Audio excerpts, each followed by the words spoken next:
नमस्कार, मी वैद्य अश्लेषा गोखले. संजीवन वेदा चॅनलवर तुमचं सर्वांचं स्वागत आहे. आज आपला विषय राहील विटॅमिन डी.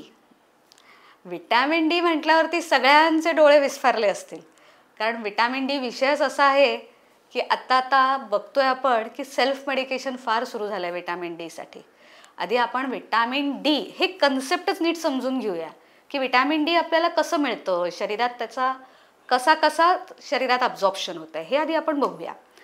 आता सर्वप्रथम सांगायचं झालं तर विटॅमिन डी आपल्याला 3 माध्यमातून मिळू शकतं.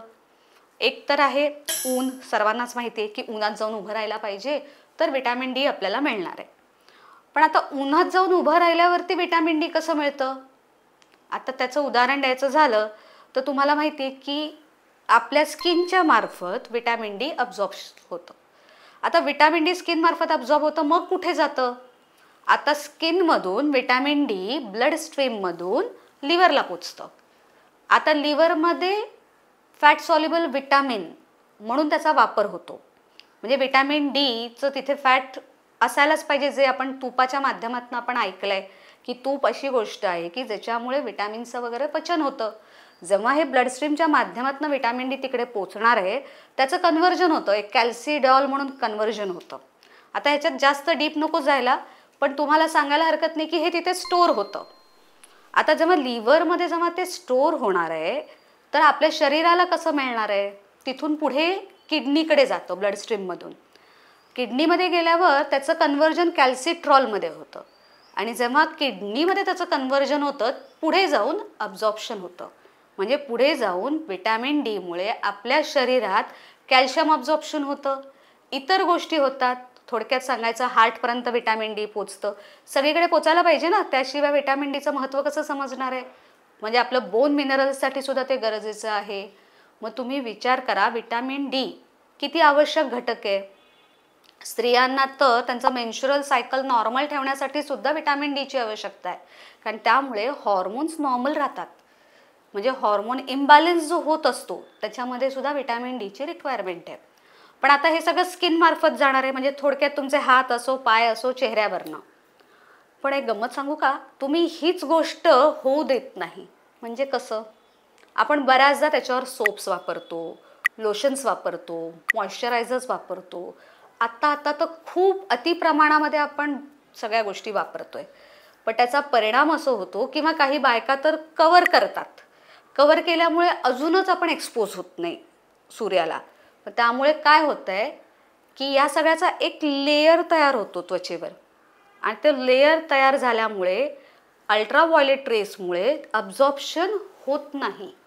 स्किन अब्झॉर्ब करू शकत नाही. मग स्किन अब्झॉर्बच करू शकत नाही आहे तर आपल्या शरीराला विटॅमिन डी कुठून मिळणार आहे? म्हणजे ऊन एक माध्यम इथे कट होऊन जात आहे ना. मग शेवटी आपलं शरीर काय म्हणतं, कुठून तरी विटॅमिन डी मिळायला पाहिजे. सेकंड ह्याच्यात तो जातो आहाराकडे. आहाराच्या माध्यमातून जे काय जातं आहे विटॅमिन डी ते तुमच्या इंटेस्टाईनमध्ये जाणार आधी. आता जर तुमचं पोट बरोबर नसेल, आतड्या जर बरोबर काम करत नसतील, जसे IBS व्याधी आहेत, क्रॉन्स डिसीज आहे, असे बरेच डिसीज आहेत जे पोटाच्या विकारांमुळे आहेत, त्यांच्यामध्ये अब्झॉर्प्शन होत नाही. म्हणजे थोडक्यात काय, तुमचं गट चांगलं असायला पाहिजे तर विटॅमिन डी तिथे अब्झॉर्ब होणार आहे आणि मग तिथून लिव्हरला जाणार आहे, मग किडनीला जाणार आहे. म्हणजे ही प्रक्रियाच होणार नाही. मग परत तुमच्या आहाराच्या माध्यमातून सुद्धा विटॅमिन डी होत नाही आहे अब्झॉर्ब. मग शेवटी एकच माध्यम राहतो, तो म्हणजे आपल्याला सप्लिमेंट्स. आता सप्लिमेंट्स पण कोणी घ्यायचं आहे? डायरेक्टली सप्लिमेंट घ्यायचं आहे का? नाही. आधी विटॅमिन डी तपासायचं आहे. तपासून डॉक्टरच्या सल्ल्यानुसारच विटॅमिन डी घ्यायचं आहे.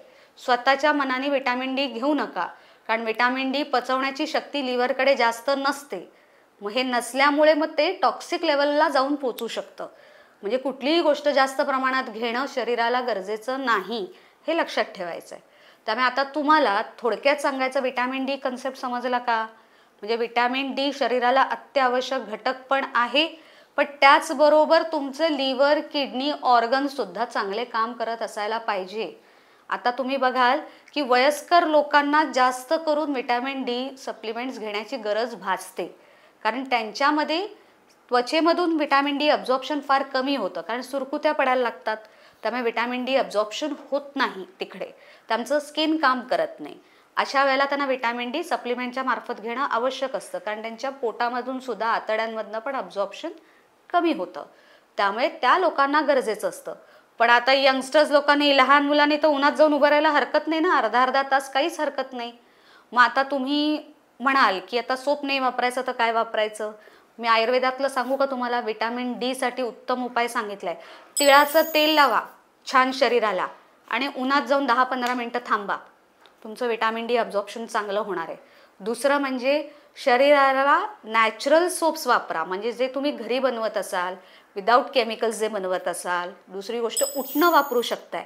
उटण्याने त्वचेवरती जे काही लेअर आलेले असतील ते सगळे निघून जातात आणि विटॅमिन डी अब्झॉर्प्शनला मदत होते.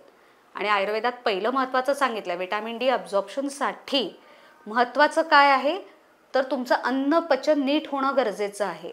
म्हणजे सगळ्यात प्रथम आलं काय? अन्न पचन म्हणजे अग्नी.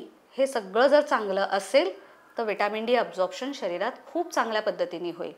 तर चला, सर्वांना समजलंय विटॅमिन डीचं महत्त्व आणि विटॅमिन डी कसं घ्यायचं आणि कोणी घ्यायचं हे समजलंय असं मला वाटतंय. आता कोणीही न विचारता उपाय करू नका, डॉक्टरच्या सल्ल्यानेच उपाय करा. धन्यवाद.